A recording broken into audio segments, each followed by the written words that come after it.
I think the thing that's difficult though, for people in the market now, let's call them smaller to mid-sized breweries, and somebody that's looking to start a brewery, is the distribution. When these guys really are the ones that turn me on to, craft beer, let's call it.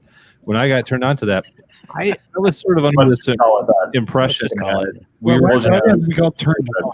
Jeez. Well, when I awoke, it was like the Matrix. Like I was plugged into just domestic beer. I wasn't awake. And you're right. Yeah, we totally pulled you out of the Coors era. Once you go, I was in like a little Coors pod, Coors latte, just floating in Coors beer, and I didn't know. And you're right. I mean, once you go forward, I can't go back. Nope. I don't disagree with that at all. But can't take the blue pill. I thought we would have more access to different breweries, and I thought that we lived in a place being north of Chicago here that we would have said access. And my experience has been it's still, from a distribution standpoint, a very regional experience until you get to, it doesn't have to be InBev, but like a Founders or something like that has the ability to produce and to reach far. And so for me, it's almost frustrating because we talk to so many people and we have so much fun with people that we meet. And I can't get the beers they're drinking without setting up some sort of, trade with them. It's just not available. And who were we talking to, Adam, that said, you look at these distributors and they want to be loyal to who they're serving now in their states. They don't, if they're going to make room on their truck for somebody new, that's somebody they're kicking out. And it's not necessarily Central Waters said that. Yeah. Yep. Not necessarily a big beer person they're kicking out, but it's somebody that's getting kicked out, and maybe it is somebody that's local, that's part of that community. So to me, that is sort of the challenge for anybody that's trying to grow or somebody that's trying to enter. I think that there's that's another great point to bring up in terms of access to market. So if you asked me what the formula was to selling beer, right, I tell you a good product for a great price available where I buy my goods, right? So that's how I sell my beer, right? That's how you sell beer. And so if I can't get one of those pieces of the formula, right, the other two are very difficult to get to sort of jive with, right, to sync up with.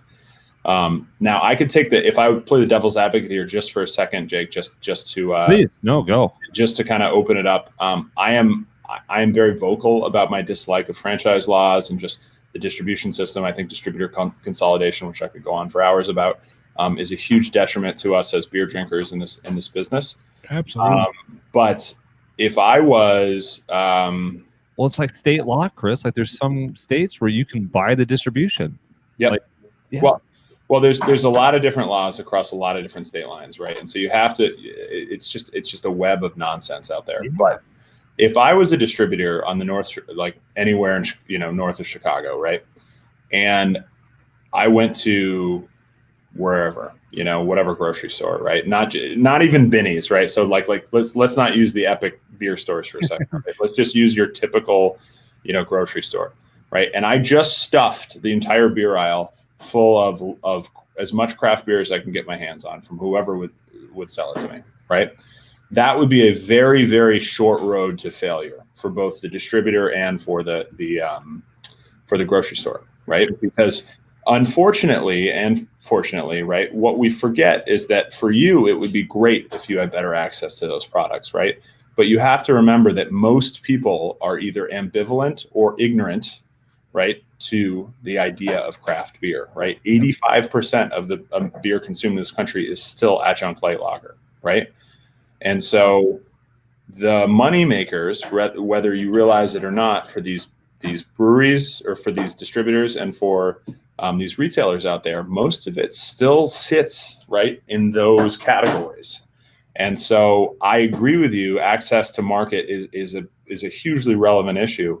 But when you look at all the constituents within that ecosystem, right, and you say to yourself, what's best for each one of those constituents, very quickly, you start to realize that it is actually about the big breweries, right? It's all about that light lager. And so, you have to be a little more, all of us have to be a little more pragmatic about what our preferences are and what the market is dictating, and so that's really where that comes from. And so luckily there are stores that specialize in this and give you those access points, right? I would love, that's why the Binnies of the world exist, right? Because not only will they literally sell you a $13 30-pack of Coors Light, right? But they'll also sell you the best Central Waters you just had, and they'll sell you the New Revolution, whatever, and the, like all the great local breweries that are available, because they have the ability to do that, right? So, the market will kind of dictate itself when it comes to those types of things. But overall, to your point, I think that access to market is a huge issue, because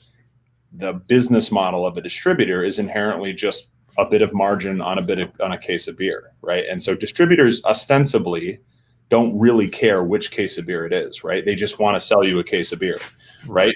If it's a more expensive case of beer, they make a better margin, right? But they don't really sell a lot of it, right? So they make a lower margin on Budweiser, but they sell 1 billion times more Budweiser, right? So that's the cash cow for them, so there's a lot of factors at play for those parts of the distribution system, so I think it's a good point to bring up, but there's just so many small things going on. I think the thing that's frustrated me, and we were talking, I think it was Massive Beer Reviews. Massive Beer Reviews, yeah. We were sort of touching on this big beer versus small beer. And I think I had this sort of romantic idea that everybody just needed to wait to be unplugged, to just wake up. And Massive kind of made the point that, like, there's a lot of people that don't want to be unplugged. No. They're fine. There's not. And to me, I was like, well, shit, but there's so much better beer there. And I guess I just hope that more people value that cost, and even if they drink less beer, but just drink better beer. But I guess to each their own. I don't want to put people down for drinking what they like. I mean, drink what you want to drink. But. No, that's definitely not something you want to do, right? Like I hear what you're saying, and like we said at the beginning of this, I'm very happy about the availability of good local beer, because I think what it does is it's slow. It's a slow burn, right? And it takes a long time, because people don't just transform their preferences overnight. But the fact that we've gone from 5% of the market to 15% of the market in 20 years, when you look at the craft beer market, that's a lot of beer, right? That's hundreds of millions of barrels of beer. I mean, that's so much beer, right? That isn't necessarily a genericized light lager, whether it's an import or a domestic produced product. So it will get there. I think that we in some nearish point in the future, we will see a place where people are drinking all sorts of alcoholic products, including really good beer, and it's mostly going to be really good beer, right? But it's going to take us a little time to get there. If I was a distributor these days, I would be. I feel like I'd be a little bit, making no money because you just. I would be a little bit worried because of the hyper local industry that craft beer has become, and distributorship is not as important as it used to be. I mean, they're still going to have distribute the big guys. Of course, they have to be able to deliver that everywhere, because it's still the majority of what people drink. But you're taking a beer that's brewed at, it's brewed right here. I can drink it right now. And it's something special when you go there and drink it. I'm not really going to worry about not getting it at home. I know I'm going to, when I go back there next time, I'm going to have that beer because it's so good, having it right there. Yeah. Beer distributors in general. So the NBWA, which is the National Beer Wholesalers Association, is actually an incredibly powerful lobby in DC, right? They have a lot of influence over the legislative agenda and sort of priorities that exist out there, right? That is a fact. That is not my conjecture. That is just true. Okay, so that's the first thing I'll say. And then on that topic of, if I was a distributor, I actually wrote probably my most trafficked article of the past couple of years on the Brew Enthusiast, called Mounting Pressure, which is an article that I wrote about the beer distribution and the pressures that are basically being exerted onto the industry and the middle tier. And you're absolutely right. I mean, there are multiple different layers of pressure that are being applied to the middle tier. And the most relevant is obviously just the changing beer laws, right? Texas and the to-go beer law, right? Like these little bites at the apple are continuing to take away volume from distributors, and the business model of a distributor is obviously just selling cases of beer. So they need to become a little, I think they need to, in general, become a little bit more relevant, and become a little bit more proactive about the way that they go to market and the way that they offer value to the people that they do business with, right? So specifically their retailers, right? Because it is still a good model, right? Big breweries, if you get to a certain size, it doesn't make sense for the most part for you to be both a brewery and a distributor, right? Distribution is a completely separate business, right? It's dirty and it requires trucks and logistics and all this other stuff that is not within your set of core competencies as a brewery, right? A brewery makes beer and they're very good at that. And in some states, it's against the law. Once you get to a certain barrelage, you have to go to the 3-tier distribution. Almost every state. Yeah. Almost every state. That's true. Once you hit a certain threshold, you have to go with the beer distributor, because the beer distributor, and remember, that's a direct result of powerful lobbying efforts at the state and national level, right? Yeah. That's where that comes from. Right? Because otherwise, if you just let market forces go and didn't require somebody to use a distributor at any volume level, right, that would be very different, right? So the reason beer distributors were put into place post-prohibition, right, was to prevent unfair competition, right? But at this point in the market, right, it's kind of a ridiculous law that's in place, right? And I'm just trying to be as objective as possible when I say that.